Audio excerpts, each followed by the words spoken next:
Good morning. We're going to have a little bit more road talk here. I was playing a game of Monopoly with my kids, and I found it to be really quite interesting. Like the first thing that I observed when I was playing the game is how seriously the kids took it. Like they were excited to be at the board, one's 5, one's 13, and just to be at the board, and we're able to sit down together and play, and play a game that had some stakes to it. As we rolled the dice and moved the pieces around the board, it became quite obvious that the only way that you can win at Monopoly is to own some property. You have to own something in order to win. If you play the game and you roll the dice and you keep going around the board and trying to collect just the $400 or $200 that you get each time that you pass go, you will inevitably lose that game. It's simply impossible to proceed through that game and the various revolutions that you go through and win, because you will be landing on other people. Eventually you'll be landing on other people's properties. Like, you'll have to pay the rent, you'll have to pay the tax, you'll have to you'll land on the chance cards, and maybe they'll send you to jail, or if you're lucky, you hit free parking every time that you go through. But without owning the property, there's literally no way to win the game. You can be a participant, but there's no way to win, and ultimately you'll be the loser in the game. So if you start backing out of that and saying, well, shoot, if the only way to win a game of Monopoly is to own property, and you lay that over real life, like, you start to see the parallels. I hope I'm using the right word. You start to see the parallels between those things. And if you think about it a little bit, like, the first piece of property that each one of us is given the option to own in our own lives is our own mind. It really is the option to own your own mind. You can choose to take that on, and I'll call it make the sacrifice to make the purchase of your own mind a priority. Or you can keep running around in circles and hoping that things are going to work out. Like, the rules of the game will dictate what you have to do, and you'll do those things. However, without owning your chief asset, it's hard to really step out and go in a different direction. So what do you do once you own your own mind? Like, what other types of things can you own? Like, you can sell pieces of your mind. You can give those away, or you can sell them, you can share them. But they're things that you get to hold on to. Like you can give a person a piece of your mind, and then you still have it. It's one of the few places where it might be possible to have your cake and eat it too. With your own mind, you start realizing that there are other resources that you can create. Like, you go to work, or I'm assuming that many of us go to work every day, and what we do is we sell a portion of our mind, or we sell time from our mind to the bidder of our choice in exchange for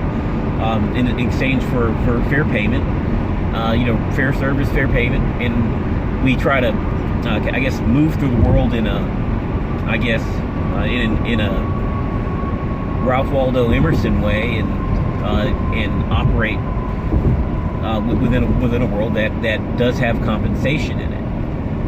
Now, once you have your mind, there's a whole host of things that you can start looking at doing.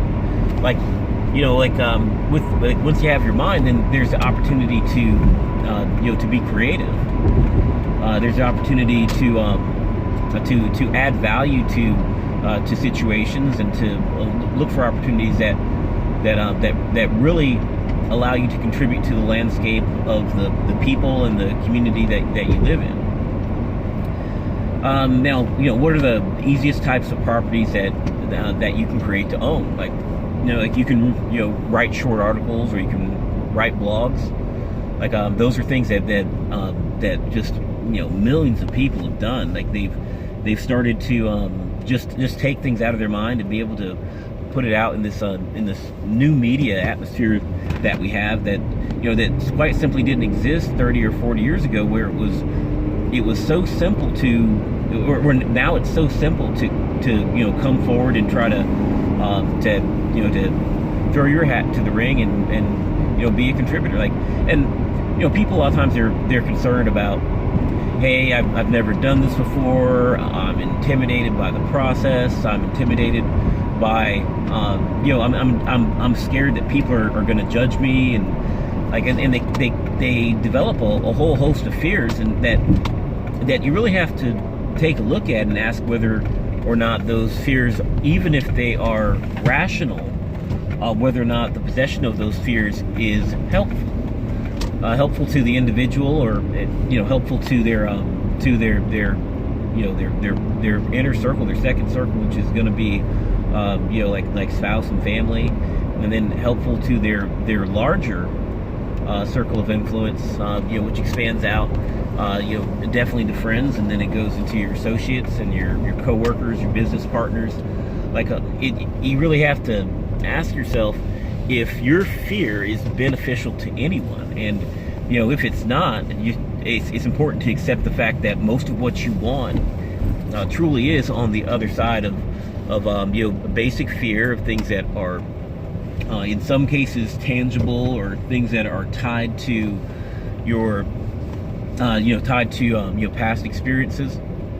But if you get over that, then you're willing to expose yourself to scrutiny for essentially being yourself, and it gives you a chance to become a better version of yourself.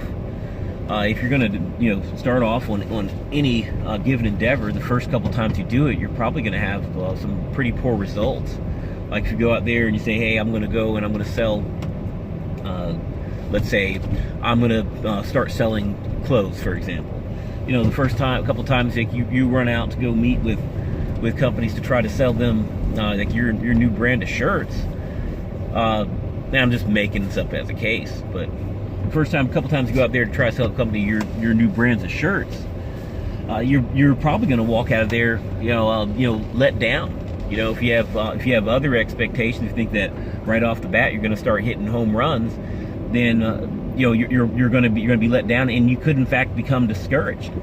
But those failures, those early failures that you have, are going to be the things that give you a basis upon which you can start applying your mind to perfect your performance, perfect your offering, identify what it is that your customer needed that you didn't have in your bag, and you start collecting those things, and you give them out, you share them, you negotiate your way into a better position with that customer, and at least you have a chance. But if you give up, you're done. If you give up, you're done. If you give up because you're scared, you're done. Now, there is rational fear, and there are things that can really get in your way, things that are worth walking away from and worth being afraid of. But when you have fear, and there's nothing around you immediately that's going to hurt you, it's a good idea to stop and think and ask yourself, is this fear hurting me more than the thing that I'm afraid of? Because on the other side of what you're afraid of is probably the treasure chest you've been looking for. Now, I personally, like I like to help people. I know that I can be easier to get along with. I can be easier to there's a lot of ways that I can improve myself. But even doing that, it's baby steps. Like sometimes I quite honestly think that I'm afraid of confronting myself about the areas in which I need to become more disciplined. Get over that fear. I guess discipline's easier to find. You guys have a good one.